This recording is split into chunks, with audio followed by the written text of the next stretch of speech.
guhindura ubuzima shaka Zofuri mvugo. Oya.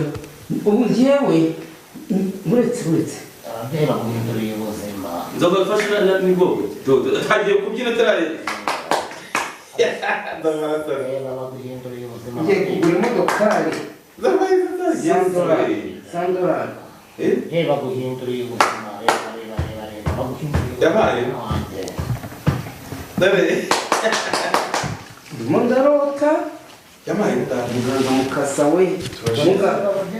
Ibintu ukoze. Muga. Guhindura ubuzima batesha. Nabimenye nzana iki gikapu. Ndeba guhindura ubuzima mwana wawe. Nzogafasha nanga. Ayahe. Ayi. Ni mbara amanyakenya. Aya ni amanyarwanda.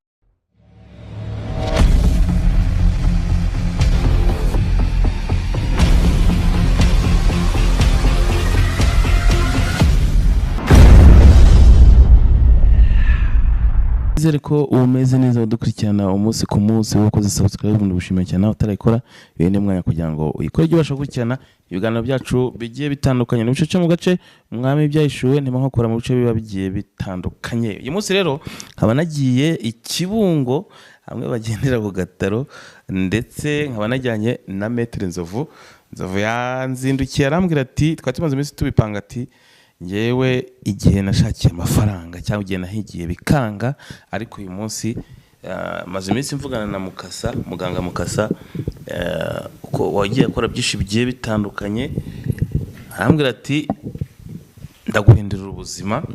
Ubu rero nkaba ndi kumwe na Maître Nzovu. Nzovu twageze kwa Mukasa yaduhaye karibu nubwo utaragera kuri kamera neza bimeze bite? Ni sawa rwose kandi Kiroso ibyo wakoze nibyo kuko nindamuka mbonye ubwo butunzi bitewe n'ubuzima nabayemo nkina amafilime nkina amakomedi njya mu itangazamakuru ariko ntacyo na kimwe nigeze ngeraho. Nzovu rero kugira ngo abantu babone kuko wa mugani ko Nzovu turi kumwe ugiye guhindurirwa ubuzima nanjye ntago ndi bukoreho kamera za sawa ziragumaho kugira ngo abantu bashe kwibonera ibyo ari byo. Muganga Mukasa nawe muganga umeze neza? Meze neza bitesha kana. Amahoro. Ubu ukaba ugiye guhindurira Nzovu ngo ubuzima. Amaze yampamagara. Ambwira ko yagiye abona abantu benshi nahinduriye ubuzima kandi bamuhaye amakuru rero bahaye Nzovu. Yarambwiye ati se ko nkora amafilime nkakora henshi kandi nkaba mbona warakijije abantu benshi abandi barabaguma bafite amamodoka abandi bafite amataje. Arambwira ati mfasha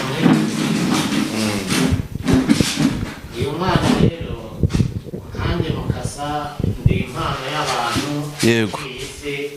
Nanjye ubwanjye nisanga ukandagira hano biremewe n'inkweto se cyatuzikuremo Muga tuzikuremo muga nose izanjye ziranuka reba zanashaje. Sinakwemere ko ngiye kuguhindurira ubuzima Koko muga urampindura ubuzima ku buryo ngenda nambaye inkweto iki zikuremo. Humura ngiye guhindurira ubuzima banyita muganga Mukasa isi yose iranze wakana we bariya bose narabahaye. Tunagusuhuze nimba byemewe gukora mu ntoki zawe. Oya insuhuza Kiro ndi kubona umeze nk'umuntu wagiye mu busambanyi rwose have ntago nakora mu ntoki zawe utabuze uyu mwana amahirwe. Uvugira hari imbere niwo mugiye kugirira ko sha bite byawe ni byiza muga utangwa hejuru muga Mukasa ni byiza. ubundi si ubundi wampamagaye ati nomero yanjye ndayigwaye wa muginga. Iyi nomero nayivanye ni Kiroso wayimpaye umunyamakuru bita Kiroso. Yarambwitara umuganga bita Mukasa hari benshi yahinduriye ubuzima barakira. Muga nani ndashaka ko umpindura ubuzima na kinyamafilime nkina amakomedi abo twatangiranye ba Papa Sava babamenya barakize bagendera mu mamodokari naho ngiye ndacyari wa mutindi gukenya kujya reba inkweto reka mwarike muga mbaze nukaza iki bariya baguze amamodoka ukaba inkweto zaragucikiyeho uhari uri mu biki amafaranga ukora niyo gito wamuzinga ziriya nyatsi baguteje ni inyatsi muga ni inyatsi ni inyatsi mfite inyatsi ituruka mu muryango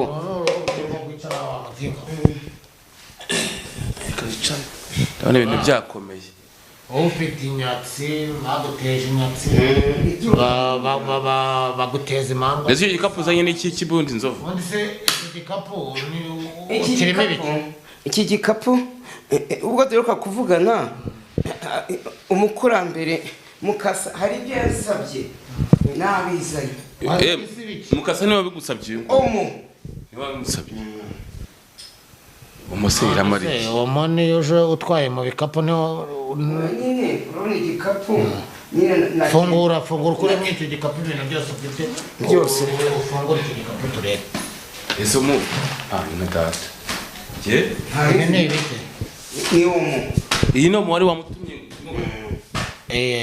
nyine yarampamagaye mu gihe nagombaga kumufasha navuganye na jajya mukuru arambwira ngo kumufasha agomba kwitwaza omo akaza azanye omo kuko ngewe nkorera mu nyanja nkorana na madamu Samake nkaba nkorana na jajya mukuru ni ngewe bita Mukasa ni ngewe impano y'abantu ku isi ese muga iyo mpano jajya nkahamagara sogokuru nkahamagara sogokuruza nkahamagara madamu Samake ariwe madamu Sereni akazamura ubutunzi kugira ngo niba ngiye guhindurira umuntu ubuzima nanjye ni imbaraga mpabwa n'abakurambere ntabwo ari njye ubikora